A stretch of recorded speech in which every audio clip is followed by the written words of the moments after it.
নমস্কার প্রিয় দর্শক, আমি সোমা বেঙ্গলবিট থেকে বাংলার হৃদয় স্পন্দন। প্রিয় দর্শক, ধরা যাক যদি এমন হয় যে আপনার বাড়িতে এমন কিছু মানুষ হঠাৎ করে ঢুকে পড়ল, তারপর আপনাকে তারা উত্তেজিত করে তুলল, আপনাকে বসতে দিচ্ছে না, খেতে দিচ্ছে না, শুতে দিচ্ছে না, আপনি একটা অসহ্য পরিবেশের মধ্যে পড়ে গেলেন, তাহলে আপনার কেমন লাগবে?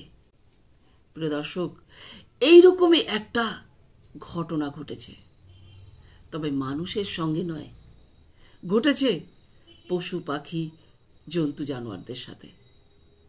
কি ঘটেছে আজকের ভিডিওতে সেটাই তুলে ধরব। ভিডিও অবশ্যই লাইক শেয়ার করে রাখবেন, আর যারা এখনো পর্যন্ত চ্যানেলটি সাবস্ক্রাইব করেননি, চ্যানেলটি সাবস্ক্রাইব করে আমাদের সঙ্গে জুড়ে যান এইরকম আরো নতুন নতুন ভিডিও পেতে। তো প্রিয় দর্শক, শুরু করছি আজকের ভিডিও। বাদুর বাগান বা কবিরাজ বাগানের সংস্কারের উদ্যোগ নেওয়া হয়েছে জেলা প্রশাসন থেকে।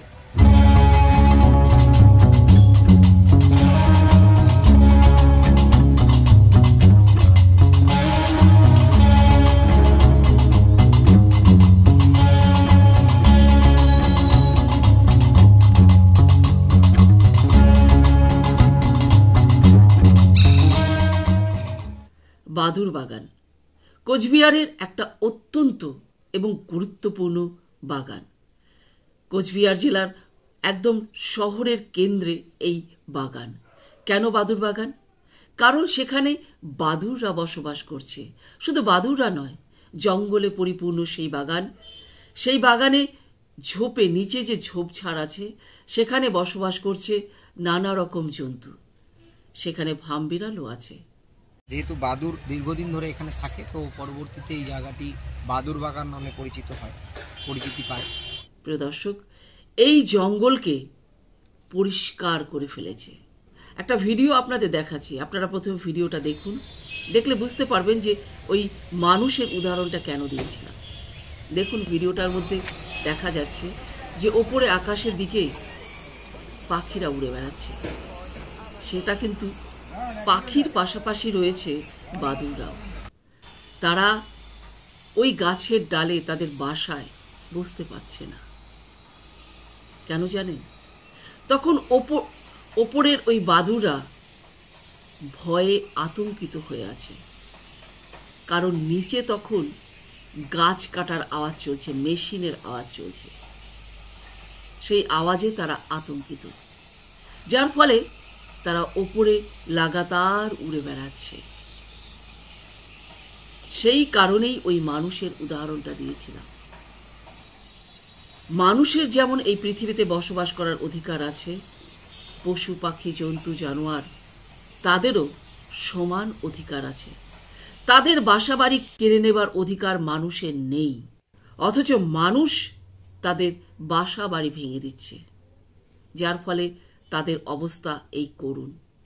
বাদুর বাগানের সংস্কার করার জন্য যে উদ্যোগ নেওয়া হয়েছে, তাতে যে ঠিকাদারদের এই কাজটি দেওয়া হয়েছে, তো যেটা আমরা দেখতে পাচ্ছি, তারা বিভিন্ন রকমের যন্ত্রের ব্যবহার করছে এই সংস্কার করতে গিয়ে। তো তাতে কখনো জেসিপি মেশিন দিয়ে কাজ করা হচ্ছে, কখনো পড়ে যাওয়া গাছ সাফাই করতে গিয়ে চেইনস মেশিন ব্যবহার করা হচ্ছে। এই যন্ত্র যখনই ব্যবহার হচ্ছে বা বড় এরকম আওয়াজযুক্ত জিনিস, তখন এখানকার যে বাসিন্দা অর্থাৎ বাদুরগুলো, তারা ভয়ে উড়ে বেড়াচ্ছে দিনের বেলায়, যেটা কিনা স্বাভাবিক নয়। এরা সাধারণত দিনের বেলা উড়ে না, রাতের বেলা সন্ধ্যেবেলার দিকে এরা উড়ে যায়, খাবার দাবার করে আবার ভোরের দিকে ফিরে আসে। কিন্তু যখন এই ভয়ের চোটে এরা দিনের বেলা যখন এত আওয়াজ বা ভেতরে মেশিন দিয়ে কাজ হচ্ছে, তখন এরা ভয়ের চোটে উড়ে বেড়াচ্ছে। এবং একটা সম্ভাবনা থেকে যাচ্ছে যে এই বাদুররা তাদের ভয়ে তাদের যে বাসস্থান, তারা যাতে এই বাসস্থান ছেড়ে না চলে যায়। হ্যাঁ, এটা একটা বড় বিষয়। এবং শুধুমাত্র বাদুর নয়, এই বাদুর বাগানটা এখন আপনারা যেটা দেখতে পাচ্ছেন যে এই পাশ থেকে রাস্তার ওই পাশ পর্যন্ত পরিষ্কার দেখা যাচ্ছে। আগে কিন্তু এই অবস্থা ছিল না। আগে এই জায়গাটায় অনেক বেশি গাছপালা ছিল, অনেক ঝোপ ছিল, শুধু বড় গাছ নয়, ঝোপও ছিল। তো ঝোপটাও কিন্তু জঙ্গলের অংশ। তো এখন ঝোপটাও পরিষ্কার করা হয়েছে পুরোপুরি। তাতে করে আমরা যারা এখানে থাকি তারা জানি যে এইখানে বিভিন্ন পশু পাখির বাসস্থান। শুধু বাদুর নয়, বাদুর ছাড়া আরও বনবিড়াল, এখানে দেখা যায়, আমাদের সেই ভিডিও আছে বনবিড়ালের এখানে অ্যাক্টিভিটি। বনবিড়াল এখানে এই ঝোপগুলোর মধ্যে লুকিয়ে থাকতো, শেয়াল লুকিয়ে থাকতো, ভাম লুকিয়ে থাকতো, এবং যেটাকে গোসাপ বলা হয় বা মনিটর লিজার্ড সেটা, এবং আরও বিভিন্ন সাপ পাওয়া যেত। আর ঠিক তার পাশেই যে পুকুরটা আছে কায়ের দিকে, এখানে কিন্তু বেশ কিছু কচ্ছপ আছে, তো কচ্ছপরা অনেক সময় এখানে উঠে যেত। তো যেটা ব্যাপার, যদি একদম পরিষ্কার করে ফেলা হয়, যদি ঝোপঝাড় সম্পূর্ণ সাফ করে ফেলা হয়, তাতেও কিন্তু সেই যেই প্রাণীগুলো তাদের প্রিভিয়াসলি এখানে ছিল, তাদের কিন্তু আবাসস্থল সংকুচিত হচ্ছে এবং তাদের থাকার জায়গা কিন্তু ভয়ঙ্কর সংকটের মুখে। প্রিয় দর্শক, এই বাদুর বাগান কিন্তু আজকের নয়, এই বাদুর বাগান সেই রাজার আমল থেকে। সেই থেকে এই বাদুররা, পাখিরা, ছোটখাটো জন্তু জানোয়াররা ঝোপঝাড়ের মধ্যে তারা থাকে। পুরো ঘটনাটা কিন্তু প্রশাসন চুপচাপ করে দেখছে। ভাবা যায় এত বড় একটা ঘটনা ঘটছে, অথচ প্রশাসন কোনো কথা বলছে না। প্রিয় দর্শক, এই বাদুর বাগানকে কবিরাজ বাগানও বলা হয়। কেন বলুন তো? কারণ এই বাগানে অনেক কবিরাজি গাছপালা রয়েছে। যারা আয়ুর্বেদ নিয়ে পড়াশোনা করেন তারা জানবেন যে এখানে কত রকম ভেষজ গাছ রয়েছে, যেখান থেকে ওষুধ তৈরি করা হয়। প্রশাসন কি বলছে জানেন? তারা বলছে যে এই জঙ্গল সাফ করে আরও ভেষজ গাছ বোনা হবে। কোথাও শুনেছেন গাছ কেটে গাছ লাগাতে? আমরা তো গাছ বাঁচিয়ে রেখে গাছ লাগাই। থাক না, পরিবেশের ভারসাম্য নষ্ট করার কোনো দরকার আছে? পিডব্লিউডি তারা এই গাছ কাটার দায়িত্ব নিয়েছেন এবং জঙ্গল পরিষ্কার করে সাফ করে দিয়েছেন। পশু পাখি, ছোটখাটো জন্তু জানোয়ার, তাদেরকে তাড়িয়ে দেবার দায়িত্ব নিয়েছেন এই পিডব্লিউডি।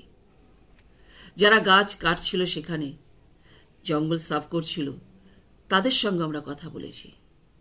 এই নিয়ে দীর্ঘদিন ধরে চলছে একটা আন্দোলন। পরিবেশ প্রেমীরা তারা এগিয়ে এসেছে, তারা এর বিরুদ্ধে লড়াই করছে, কিন্তু কোনো লাভ হয়নি। জঙ্গল তো পরিষ্কার হয়েই গেছে, বাদুর, পশু পাখি তারা তো চলেই গেছে সেখান থেকে। তোমাদের গাছ কাটার জন্য কে ডেকেছে?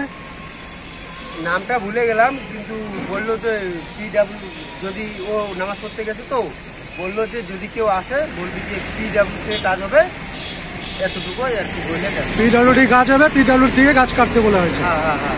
আচ্ছা, তোমাদেরকে কোনো পারমিশনের কোনো কাগজপত্র কিছু দেখাইছে? কাগজ তো দেয় নাই, কিন্তু কোন স্যারকে যেন বললো, আচ্ছা, স্যার এসে স্যারের সঙ্গে কথা বললো, পরে কাটতে বললো। তোমাদের কোনো কাগজপত্র কিছু দেখায় নাই, তোমাদেরকে বলছে কাটতে, তোমরা কাটতে শুরু করছো? হ্যাঁ হ্যাঁ। আচ্ছা, এই গাছটা যে ফরেস্টের আন্ডারে আছে বা পৌরসভা আন্ডারে কিছু আছে, এরকম কিছু জানো কি তোমরা? আমি তো জানি যে এটা সরকারি গাছ, আচ্ছা, ওই জন্য বলছিলাম যে এগুলো গাছ আমি কিন্তু কাটবো না, কাগজ কাগজ দরকার আছে। আচ্ছা, তোমার নামটা? আমার নাম আমিকুল হক, বাড়ি? ভাই টাকা গাছ কারিশা। টাকা গাছ কাটিছে। তোমাকে কোনো কাগজ দেখায় নেই, অথচ তোমাকে বলছে গাছ কাটতে, তুমি হ্যাঁ। কাজের জন্য গাছটা কাটছো আর কি, টাকার জন্য, কিছু টাকার জন্য গাছটা কাটছো।